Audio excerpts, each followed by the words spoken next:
Buenas noches, bienvenidos una vez más al Fuego de Zeus. Hoy estaremos hablando del Círculo de Viena. Hoy estaremos con Rolando Barral. Así que vamos a una cápsula y enseguida volvemos.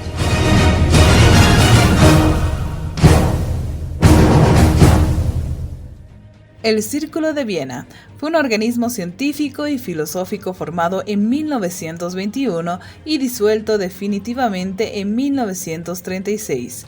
El nombre original era Círculo de Viena, para la concepción científica del mundo. Se ocupaba principalmente de la lógica de la ciencia, encargada de distinguir lo que es ciencia y lo que no, además de la elaboración de un lenguaje común a todas las ciencias.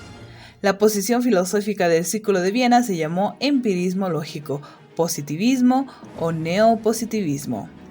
Los temas principales fueron debates fundacionales de ciencias naturales y sociales, lógica y matemáticas. La modernización del empirismo por la lógica moderna, la búsqueda de un criterio empirista del significado, la crítica de la metafísica y la unificación de las ciencias. Todo ese debate influyó fuertemente en el desarrollo de la filosofía analítica y en la historia de la filosofía en la ciencia. Hoy tenemos un invitado muy especial. Bienvenidos al nuevo ciclo de Fuego de Zeus.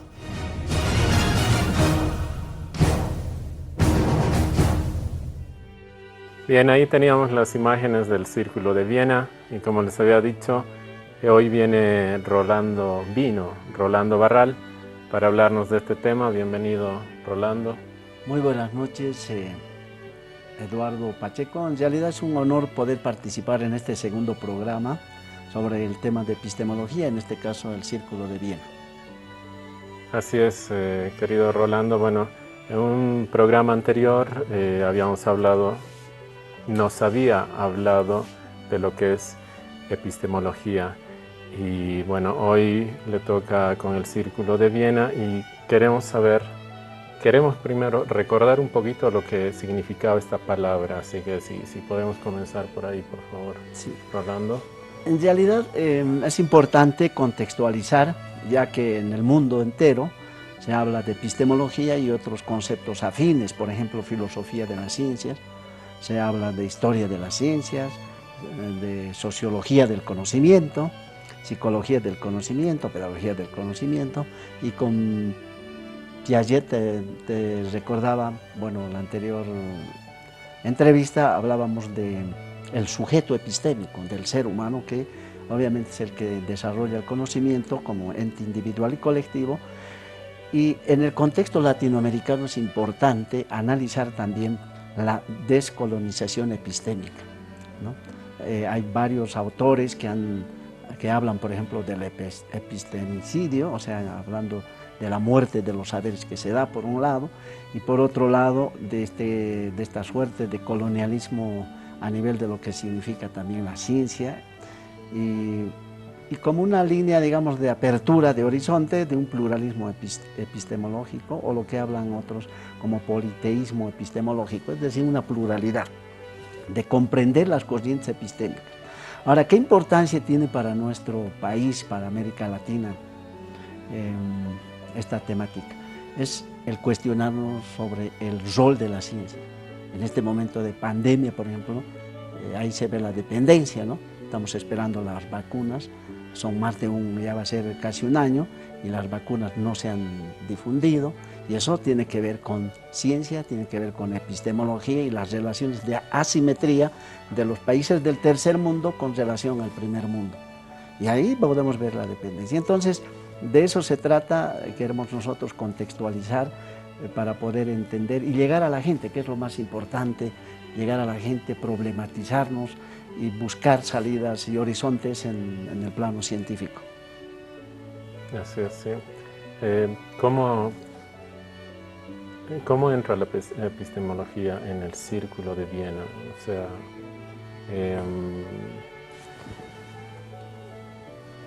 en qué, si bien son varios filósofos, ¿cómo nace, digamos, el Círculo de Viena? ¿Cómo se introduce lo que es la epistemología, perdón?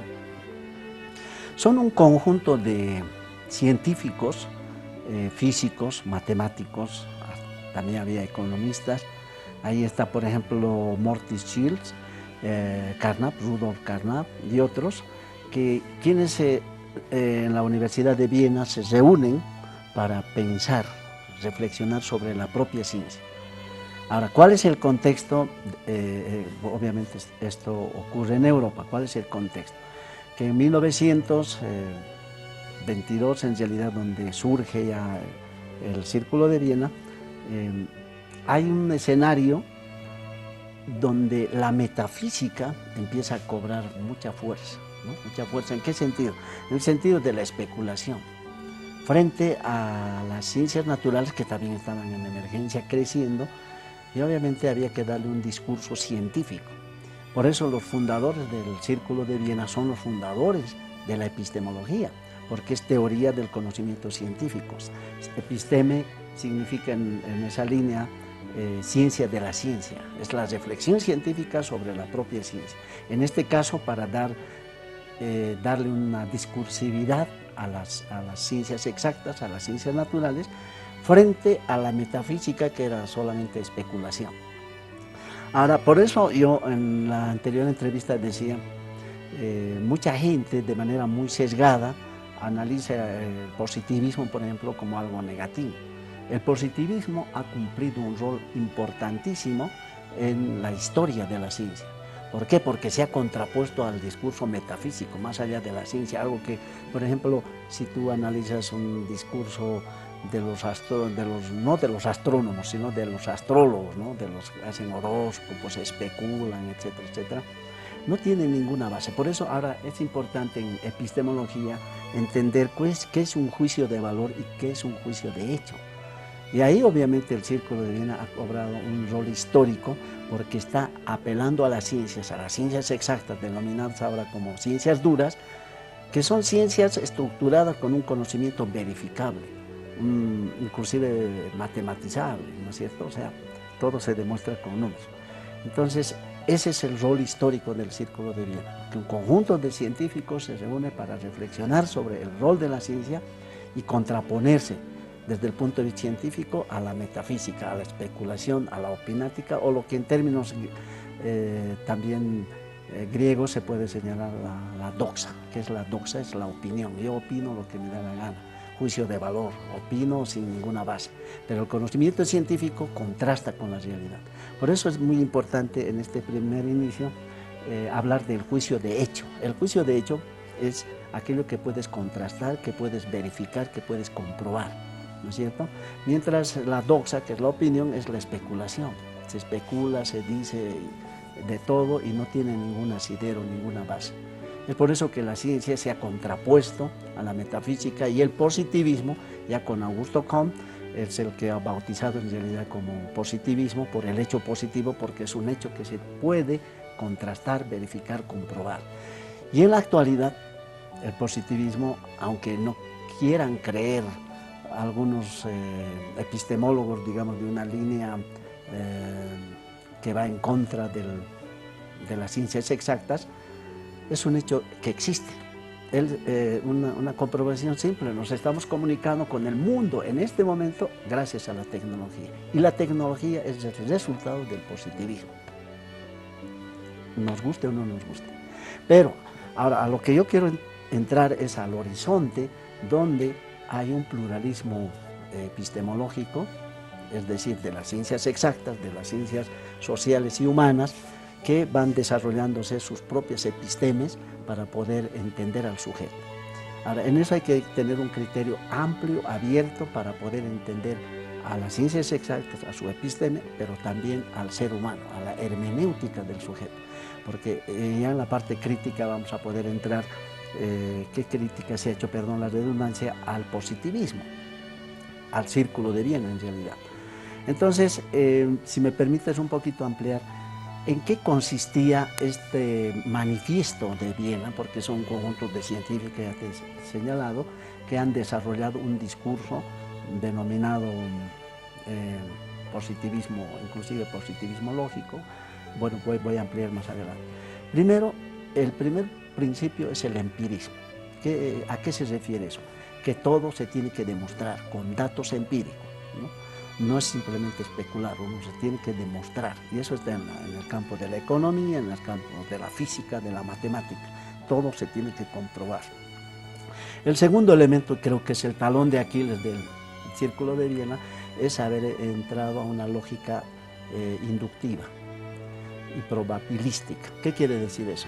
Ellos se apoyan bastante en la experiencia. Uno conoce en base a la experiencia. En eso tienen razón, pero en la lógica inductiva va a hacer énfasis obviamente en un razonamiento muy pragmático, muy de los datos. En contraposición, por ejemplo, a lo que ha hecho Karl Popper. Karl Popper entra en una lógica cuando demarca los dos grandes problemas de la epistemología en dos. Es la demarcación, qué es ciencia y qué no es ciencia, y el segundo punto, que la ciencia tiene una lógica preeminente, que es la deducción. La deducción que inclusive con Darwin, por ejemplo, decía, para ser un buen observador hay que ser un buen teórico. Está hablando de una deducción. Pero el Círculo de Viena, por el excesivo énfasis en la inducción, decae en lo que se podría llamar en un empirismo, en un razonamiento muy inmediatista, no en una lógica que ahora, por ejemplo, en la ciencia es muy importante, la lógica deductiva. Una hipótesis, por ejemplo, es una deducción, no es una inducción. Entonces, ese es el segundo principio, la inducción, que Popper obviamente va a refutar. Por eso Popper, cuando le dicen Karl Popper es positivista, él mismo dice, yo no soy positivista, mis principios son diferentes. El Círculo de Viena tuvo una lógica inductiva y yo tengo una lógica deductiva. Los dos grandes problemas de la epistemología son la demarcación y la deducción, que se contrapone a la inducción, que era propio del Círculo de Viena. Un poquito como trabalengua esto, mil disculpas. Pero bueno, nos vamos a hacer entender. El segundo punto es el lenguaje fisicalista.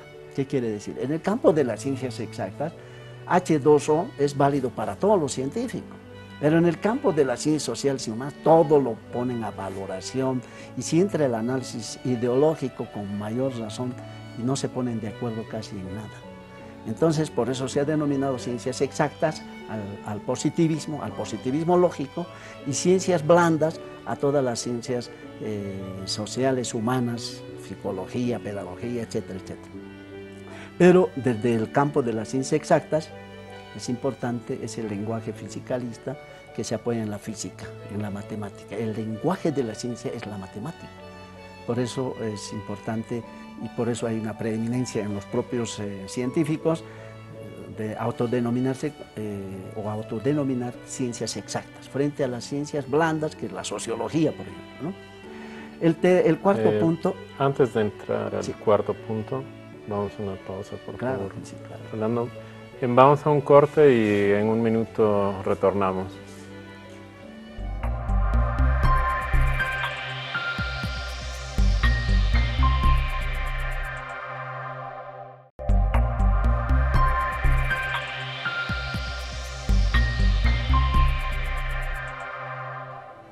Bien, estamos de vuelta con el programa, el segundo bloque. Hoy estamos hablando del Círculo de Viena. Rolando Barrales, el que expone. Y bueno, Rolando, nos habíamos quedado en el cuarto punto. Sí. Bueno, en realidad, un poco para ir sistematizando, primero el empirismo, ¿no? Los datos empíricos, la realidad, la inducción, el segundo punto, el tercer punto, el lenguaje fisicalista, es decir, el lenguaje de la matemática. El cuarto punto, la verificabilidad. El conocimiento científico se caracteriza precisamente porque tú puedes hacer un experimento, pero para generalizar que científico puede verificar otro científico.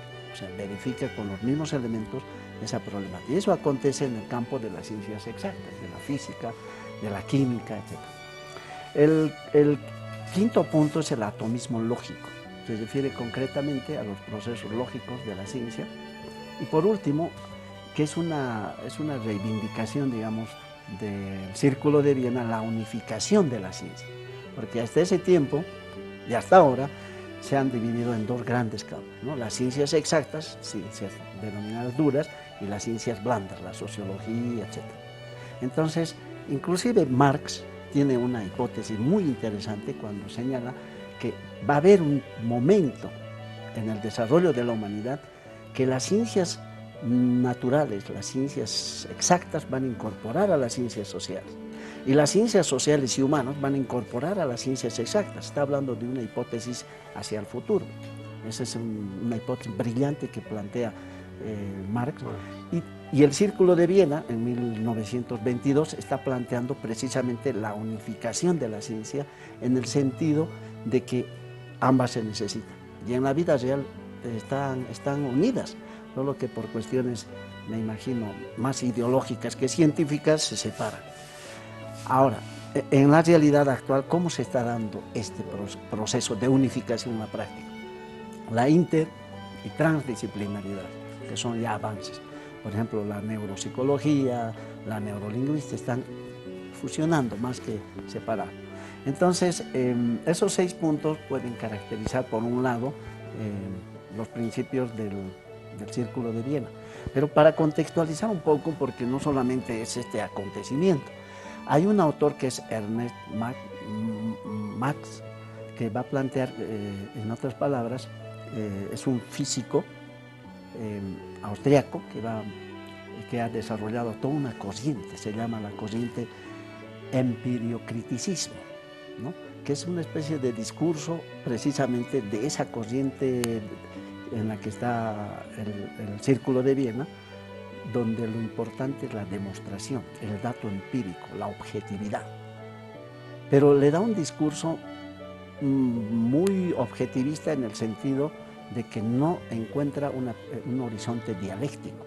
Y hay un libro brillante, que esta mañana lo estaba revisando, de Lenin, Vladimir Lenin, el conductor de la Revolución Rusa. Es un libro en este momento muy valorado por los científicos, entre ellos Mario Bunge, y titula el libro Materialismo e empiriocriticismo. O sea, es una crítica a ese enfoque de las ciencias naturales que le dan una perspectiva, digamos, muy reduccionista, muy inductivista, y no le dan, digamos, ese horizonte dialéctico de apertura de lo que es la dialéctica, una visión multidimensional, lo que ahora se conoce como el pensamiento complejo, lo que se conoce como novedad, cuando en realidad el marxismo ha sido el que ha promovido toda esa inter y transdisciplinaridad, o lo que hoy se conoce como el pensamiento complejo. Entonces, en ese libro, Lenin hace un análisis filosófico, científico, de cómo están las corrientes, ¿no? Por un lado, pondera cómo el Círculo de Viena, incluido Ernest Mach, que se contraponen obviamente a la metafísica, al discurso sin base empírica, pero por otro lado que caen en un enfoque reduccionista, y que más bien Lenin va a abrir una apertura hacia la dialéctica, donde lo subjetivo y lo objetivo van a formar una unidad, esa categoría de totalidad. Entonces, en este contexto es importante ver cómo las ciencias se han ido, digamos, desarrollando, lastimosamente, digo, ¿no? Por un lado las ciencias exactas, por otro lado las ciencias humanas, pero en la contextualización es importante remarcar que la crítica que se ha hecho al positivismo, sin duda también tenía mucho asidero, o sea, mucha fuerza. ¿Por qué? Porque en la relación científica, sujeto-objeto, que es propio del positivismo, es válido para la ciencia exacta, para la tecnología, para lo que nosotros ahora conocemos, la tecnología de cuarta y quinta generación, lo digital, es válido. El lenguaje de las computadoras es 0-1. ¿Qué significa eso? El código binario. Es binario, código binario, ¿no? Es válido. Y por eso en ciencia exacta no se hacen tanto. El H2O es válido para el físico, para el químico. En ciencia social hay todo un debate. Pero ¿dónde está? Porque este es un debate europeo y hay que reconocerlo, ¿no?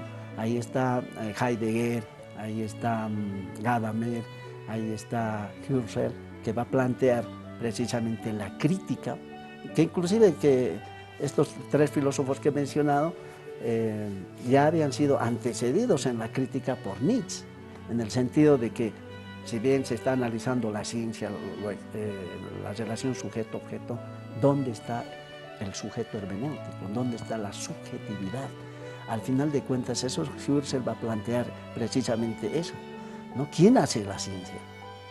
¿Quién desarrolla la ciencia? Si no son los seres humanos, entonces estos seres humanos no pueden reducirse a considerarse objetos, porque la relación sujeto-objeto, el ser humano, en el enfoque positivista, decae en eso, en un objeto, pero el ser humano no es un objeto, el ser humano es un sujeto histórico, social, biológico, multidimensional, un sujeto situado. Por lo tanto, la crítica que viene en el mundo europeo, obviamente desde la hermenéutica, es una crítica muy, pero muy dura al positivismo, porque el positivismo tiene razón de ser en la ciencia exacta, pero en el campo de la ciencia humana desaparece, porque el ser humano no es un objeto, es un sujeto, y se puede demostrar eso en diferentes puntos de vista. Entonces ese es el debate actual, y obviamente las ciencias hermenéuticas se han ido desarrollando, y en la actualidad, bueno, podemos decir que hay dos grupos que se consideran de las ciencias exactas duras y critican duramente también a la hermenéutica, y uno de ellos es Mario Bunge, que cuestiona, que dice no hacen investigación empírica como lo ha hecho Carlos Marx, como ha hecho Engels, hay que darle un sustento empírico a ese discurso, porque si no le da sustento empírico se cae solamente en la especulación, es doxa, es opinática. Pero hay un momento en que hay que demostrar niveles de objetividad.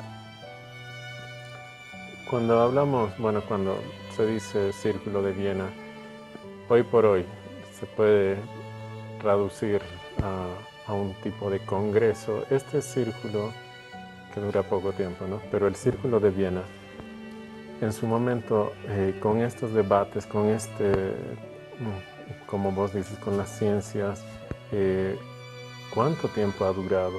O sea, que en el momento ha hecho mella o ha quedado así y lo hemos retomado después.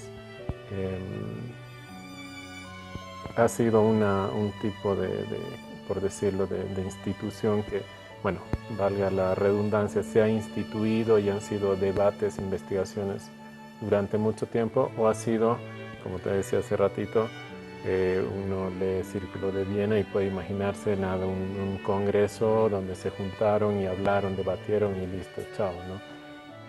Pero esto, ¿cuánto tiempo ha durado? ¿Cuánto ha aportado en la investigación en el momento? A ver, estamos hablando de inicios del siglo XX, 1920, 1925, ya se institucionaliza, crean una revista que tiene el título de Conocimiento, y lo importante es que si bien el grupo que conforma el Círculo de Viena se fueron desuniendo, cada uno por su lado, uno de los fundadores, que es Modric, por ejemplo, es asesinado por uno de sus alumnos, pero eso no quiere decir que se acaba el Círculo de Viena como discurso, hasta la fecha sigue vigente. ¿Por qué? Porque las ciencias exactas siguen avanzando. La tecnología es producto del positivismo, y en eso hay que ser claros, porque yo por ejemplo, personalmente estoy en contra de aquellas personas que son de la línea crítica, del paradigma sociocrítico, y le dan palo al positivismo. Y nosotros no tenemos que dar palo a nadie, tenemos que reconocer su rol histórico. Primero, contraponerse a la metafísica. En la actualidad no hay Círculo de Viena, pero ha quedado el discurso. Ellos son los fundadores de la epistemología. Ellos son los que han puesto, si es que vale el término, la piedra fundamental de la epistemología. Y a partir de ese desarrollo de las ciencias exactas, se ha desarrollado también la epistemología de las ciencias humanas, de las ciencias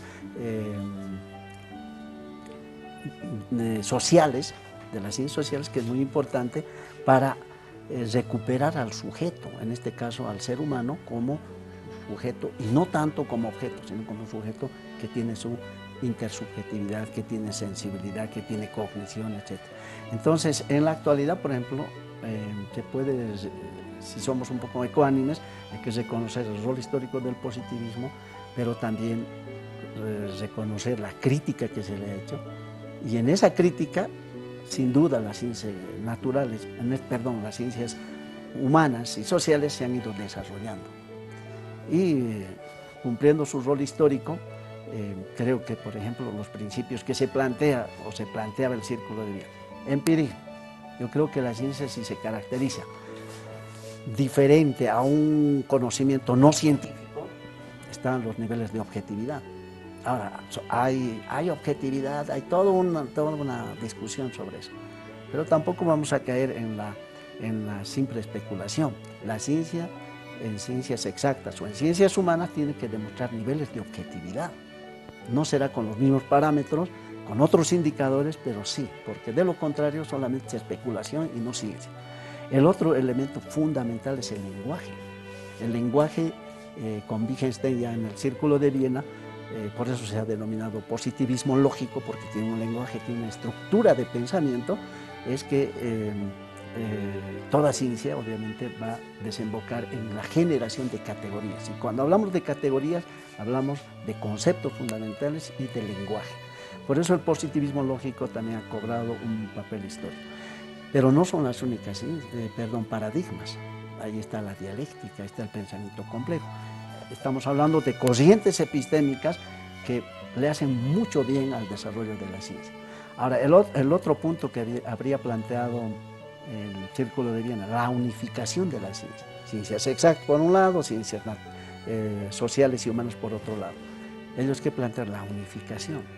Y Marx, que no pertenece al Círculo de Viena, más bien tiene una lógica dialéctica materialista, ya había planteado que esa unificación no es un pedido del Círculo de Viena en forma exclusiva, sino ya viene desde Marx, Engels y todos los dialécticos, porque hay un momento en que la ciencia tiene que unificarse y no estar en dos bandos, ¿no? Y vuelvo a reiterar el planteamiento de Marx, que es fundamental. Habrá un momento en que la ciencia exacta se incorporará a las ciencias humanas y sociales, y las ciencias sociales y humanas se incorporarán a las ciencias exactas, porque se tiene que medir, se tiene que tener base empírica, porque de lo contrario simplemente es especulación. Y como corolario de todo esto, en las actitudes que tienen los seres humanos, los propios académicos, los propios, entre comillas, científicos, podemos ver qué es un juicio de valor y qué es un juicio de hecho. Un juicio de valor es lo que la gente opina, y opina de todo sin base y listo. Pero el discurso científico son un conjunto de juicios de hecho, porque son verificables, contrastables con la realidad. Entonces, ahora, eso no significa que es una taza de leche. La ciencia en la actualidad está en crisis. Está en crisis porque si tú analizas el contexto mundial, la ciencia ha girado a favor del militarismo. Se ha desarrollado más en lo que es la destrucción del propio ser humano, si hablamos de armas convencionales, si hablamos de las armas nucleares, si hablamos de las armas biológicas y químicas, ¿no? Cuando hablábamos de las armas biológicas, hablamos de las armas bacteriológicas. Por la década del 80, 90, cuando había la Guerra Fría entre Estados Unidos y la ex Unión Soviética, se hablaba de las armas bacteriológicas. Pero en la actualidad, esta pandemia que estamos viviendo, o padeciendo, es obviamente producto de ese ADN del virus que es parte ya, son hipótesis sin duda, es parte de la guerra biológica, ¿no? Entonces hay una hipótesis que la Tercera Guerra Mundial ya ha empezado. El problema es de que son grupos elitarios, no se sabe quiénes, pero es una guerra no de nación contra nación o un grupo de naciones, es contra la humanidad. Y eso se ha globalizado de tal manera que ya no podemos decir sujetos han muerto por esto, y es un tema ya cotidiano. Vecinos, hablamos de las instituciones, gente que está sufriendo esta problemática. Son obviamente hipótesis, pero en su momento va a salir. Esto es creación, lastimosamente, de una ciencia vinculada al militarismo. ¿Y qué es lo que la gente pide? Una ciencia vinculada al bienestar del ser humano, para que el ser humano pueda vencer el problema del hambre, de la miseria, del analfabetismo y todo. Entonces, es una problemática de la epistemología para cuestionar hacia dónde va la ciencia y ver también las asimetrías en el mundo entero de quienes tienen el poder de la propia ciencia. Simplemente pensemos en la vacuna. No, ya vamos a llegar al año y las vacunas no se han difundido. tengo mi hermano que estudia y trabaja en Rusia, y las vacunas se están distribuyendo de manera muy discriminatoria. Para ciertos grupos sí, para otros no. Entonces, ese es un problema que la ciencia no ha resuelto, porque la ciencia está en medio de las relaciones de poder, lastimosamente. Bueno, eso es cierto, ¿no? Por decirte, en la embajada rusa, creo que solo el embajador está vacunado, el resto de los que trabajan ahí rusos no han recibido la vacuna, ¿no? Y como dices, hay un negocio en medio. Cuando hablamos de unificación, ¿dónde crees que tendría que, o sea, en el hipotético caso de que, dónde tendría que aplicarse o empezar en el colegio, en las escuelas o en la universidad? ¿Dónde sería lo mejor para, digamos, llegar a esta unificación? Que, bueno, en principio, con esto del Círculo de Viena se trataba de llegar, ¿no? Pero como acabas de decir, no se ha podido, ¿no? ¿Dónde crees que sería clave poder inculcar, si quieres, esto de la unificación? Más que la institución educativa, lastimosamente está retrasada, ¿no? Siempre va a estar atrasada con relación a las ciencias. Entonces, yo creo que el único ámbito donde se va, o se está logrando ya, es el ámbito de la investigación. La investigación intertransdisciplinaria, donde, ¿no? Se ponen a trabajar y a estudiar un objeto de estudio concreto, en este caso, digamos, el virus, biólogos, químicos, matemáticos y sociólogos, digamos, ¿no? Entonces se ponen a analizar, y en esa investigación inter y transdisciplinaria es donde, en lugar de contraponerse, más bien van a unificar. Es lo que Morán, por ejemplo, habla de unir los conocimientos. Ese texto de unir de los conocimientos ha sido editado en Bolivia, ese texto, ¿no? Pero bueno, no quiero salirme del tema. No, está perfecto. Te iba a decir que vayamos a una pausita. Vamos a una pausa, un corte, y enseguida volvemos con el tercer bloque.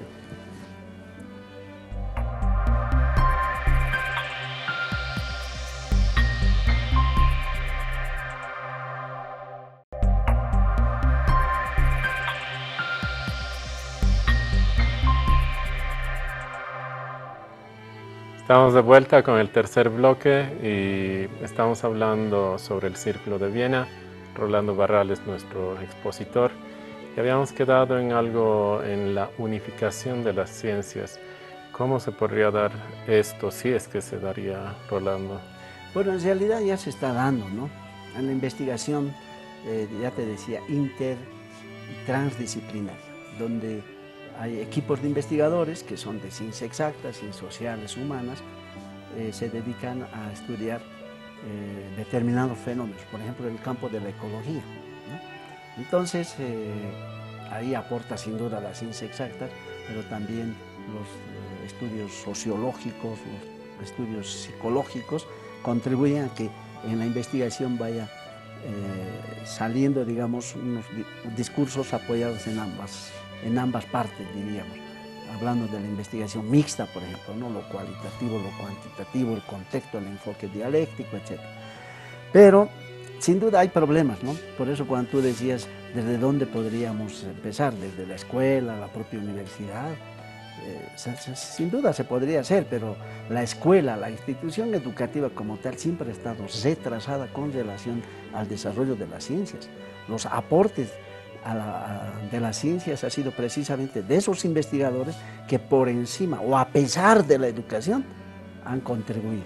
Ahí está el caso de Tomás Alva Edison, ahí está el caso de Galileo Galilei o de Newton o de otro tipo de investigadores que a despecho de la educación han podido desarrollar. Ahí está Albert Einstein, que ha reprobado 2 veces para entrar a la universidad, porque bueno, esos exámenes retrógrados de la Edad Media quieren validarlo en pleno siglo XXI, no mide nada, no mide la genialidad. Entonces, yo creo que los estudios ya se están dando. Ahora, hablando de nuestro país, en nuestro país, nuestro querido país Bolivia, Edgar Morán ha publicado en una editorial nacional sobre unir los conocimientos. ¿Y desde dónde saca? No sale como discurso, sino de investigaciones concretas. en el campo de la física, la matemática, la biología, la ecología, donde grupos de investigadores se reúnen para investigar. Y ahí unen el conocimiento para resolver problemas, porque ese es el punto. Uno va a unir el conocimiento, va a unificar la ciencia cuando reúna, digamos, un conjunto de saberes para resolver problemas cotidianos e inmediatos. En este caso del COVID, por ejemplo, ahí se ve la asimetría a nivel mundial. Estamos esperando que nos den la dádiva los países del tercer mundo, los países del primer mundo. Y la pregunta es, ¿acaso los países del tercer mundo no tienen universidades? ¿Acaso no tienen investigadores o laboratorios?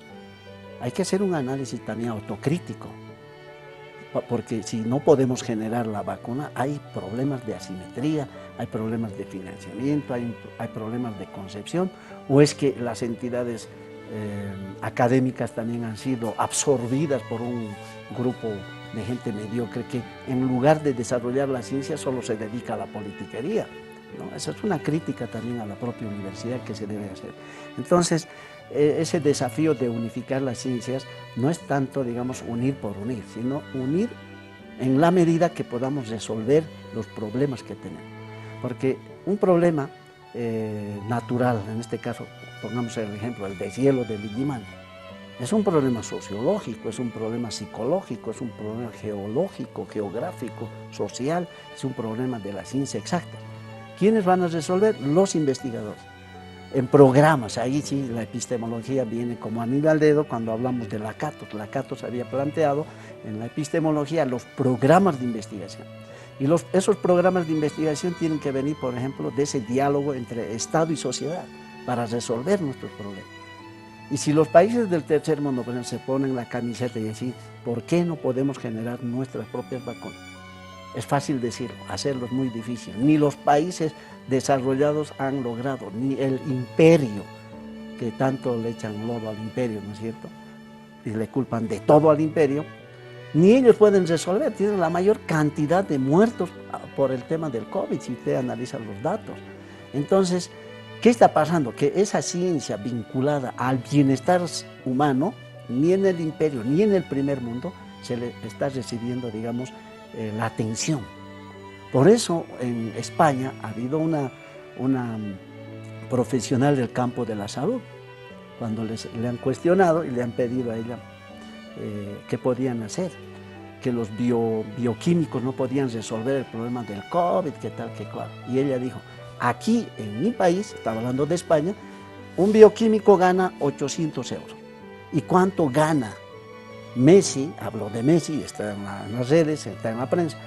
Ronaldo, ¿cuánto gana al año? Facturan millones de dólares. Y este problema se va a resolver cuando los científicos que tienen que resolver problemas, en este caso del COVID y otros problemas de la salud, tengan la atención de los estados, tengan la atención, al igual que tienen esos futbolistas. Bueno, no se puede comparar, dicen otros, sin duda, pero hay un momento en que un país, un estado, el mundo entero tiene que priorizar la salud. Entonces, aquí se ve todas las asimetrías que existen con relación a la ciencia y que la unificación está precisamente en apostar por la epistemología, por la investigación. Y se va a unificar en esos equipos inter y transdisciplinarios para resolver los problemas. Y así la humanidad ha resuelto muchos problemas, unificando a los grandes investigadores que en este momento es una barbaridad y una vergüenza mundial, habría que decir, que no podemos producir una vacuna. Miren, ya vamos a llegar a un año y es un tiempo que nos llenamos la boca como humanidad de que hemos llegado al cosmos, que hemos dado un salto a la luna y que, bueno, una simple vacuna, bueno, entre comillas, simple vacuna, todavía no se ha difundido. Es un tema de crisis epistémica y científica. Ahora, si se une la ciencia, sería una maravilla. Eso va a ser que la ciencia ha ido avanzando y desplazando la ideología, porque como Carlos Marx en uno de sus términos ha señalado, la ideología es la distorsión de la realidad, ¿no? A veces por la ideología terminan postergando proyectos de investigación grandes, ¿no? Bueno, hablando de esto, me acordé un poquito de Cuba, ¿no? Que nadie habla de Cuba, pero hasta hace no mucho tenía el índice más bajo de contagiados, y lo que ha hecho Cuba hace justamente en cuanto comenzó la pandemia, ha sido prevención, sin pensar todavía en la vacuna, ¿no? O sea que todos sus médicos salían casa por casa y ha sido la mejor manera de prevenir lo que ahora está pasando, ¿no? Volviendo al Círculo de Viena, ¿por qué se disuelve? ¿Qué hace que se disuelva? Intereses de cada uno, porque cuando uno ve las imágenes dice cómo puede estar tal pensador con tal, o sea, cuál es el nexo y se imagina una super investigación entre todos, ¿no? Que cada uno acota lo mucho que sabe, etcétera, pero ¿cuál ha sido el motivo de que se disuelva y que no siga? Bueno, en realidad estamos hablando de 1922, 1925, donde cobra fuerza el Círculo de Viena, pero en ese tiempo no estaban desarrollados los programas de investigación como ahora lo tienen los países del primer mundo, ¿no? Los países del primer mundo tienen programas de investigación a todo nivel, por eso estamos esperando de ellos la vacuna. Entonces, no han podido, digamos, desarrollar más, me imagino por la ausencia de políticas, en este caso programas de investigación que les dé sustento, pese a que tenían una revista que unificaba el discurso. Luego a uno de los fundadores, bueno, el fundador es Modrich, que en realidad unifica o convoca a los otros científicos, me imagino por un criterio más de voluntad propia, ¿no es cierto? Entonces, él termina siendo asesinado, pero queda, digamos, la semilla, en el sentido de que hay que agradecer a ese Círculo de Viena, porque son los fundadores de la epistemología, y no lo digo yo solamente, lo dicen los investigadores. Ellos han fundado y se han contrapuesto a la metafísica. Entonces no habrán desarrollado, digamos, como círculo, pero ha quedado la semilla, digamos, germinando, desarrollando y constituyéndose en el discurso de las ciencias exactas, hasta ahora, ¿no?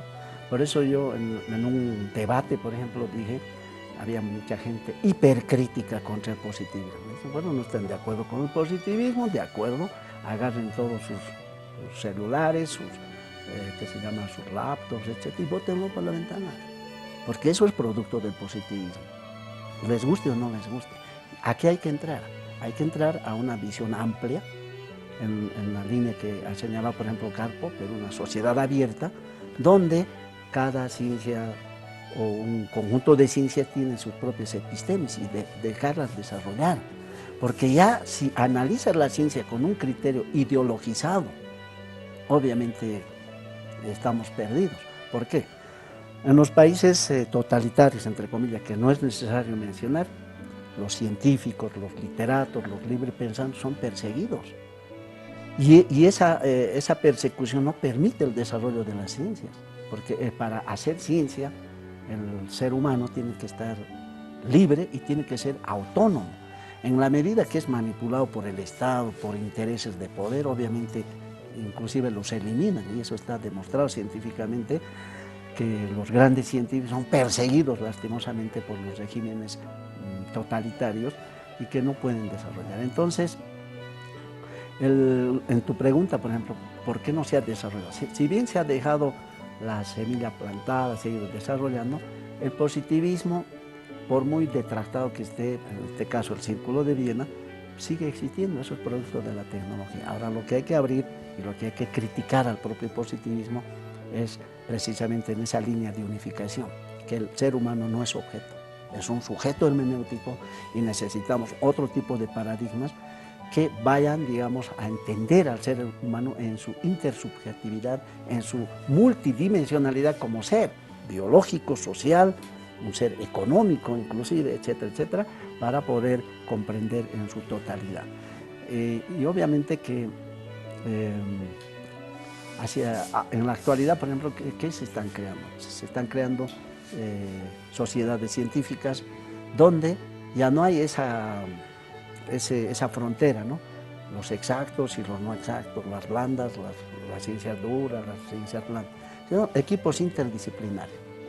Aunque te parezca un poco raro, por ejemplo, hace unos 15 años atrás, hicimos un grupo de docentes, de investigadores de la OMSA, una consultoría para la OMS, para la OPS, sobre epidemiología. Tú me preguntarás, ¿qué hacía un pedagogo ahí? Bueno, era un equipo interdisciplinario, yo tenía que hacer una parte pedagógica, porque ahí viene precisamente a lo que tú estabas preguntando, ¿por qué el país que mencionaste tiene menor cantidad de contagiados? Porque han hecho una salud preventiva, ¿no? Entonces eso se llama salud pública preventiva, de tal manera que eso también es científico, en el sentido que más vale prevenir que lamentar. Por lo tanto, la salud pública como disciplina científica también se ha desarrollado. Tenemos en nuestro medio varias maestrías, doctorados sobre salud pública. Entonces, ahí la epistemología viene con mucha fuerza. ¿En qué sentido? No es suficiente el conocimiento. ¿En qué sentido no es suficiente? Y eso lo dice Semmelmann. En el sentido de que el conocimiento tiene que trastocarse en conciencia. Y esa conciencia tiene que trastocarse en actitud.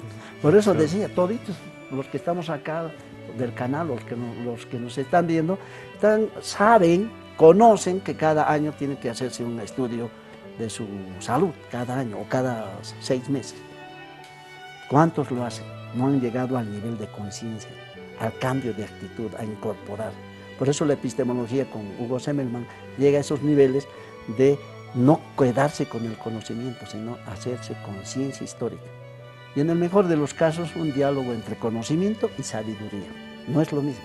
Mucha gente conoce, pero la sabiduría va más allá del conocimiento científico. Vos que has estado en congresos, dando cátedra, ¿podrías decir que se ha dado algo parecido al Círculo de Viena en algún momento? O sea, sin que quizás vos hayas participado. O sea, ¿ha habido un encuentro parecido después de el 1925, por decirte, después de los nazis? ¿Ha habido una conjunción parecida o no? Bueno, históricamente ha habido muchos grupos. Si hablamos, por ejemplo, la Comuna de París, si hablamos de los círculos de estudio en la propia ex Unión Soviética, al margen de lo que era el poder central, digamos, había reuniones clandestinas. En el caso latinoamericano también, en el caso boliviano, ahí están el grupo Episteme, que ha jugado un importante rol. Nosotros éramos muy jovencitos cuando el grupo Episteme desarrolló en Bolivia, que tuvo un impacto latinoamericano. Entonces, gracias a eso pudimos, digamos, consubstanciarnos con otros horizontes científicos. Entonces, el ser humano y nuestros grupos, no solo en Europa, sino en América Latina, se han ido constituyendo, pero son, sí, grupos clandestinos, nómadas, llámenle, pero que tienen trascendencia en la medida que están reunidos no por cuestiones, digamos, materialistas o economicistas, sino por aportar a la ciencia, por hacer que la ciencia contribuya a ese principio tan universal, el bienestar del ser humano. Entonces, hay grupos de diferentes, por ejemplo, el Círculo de Berlín, que era otro grupo que se dedica precisamente a analizar esta problemática.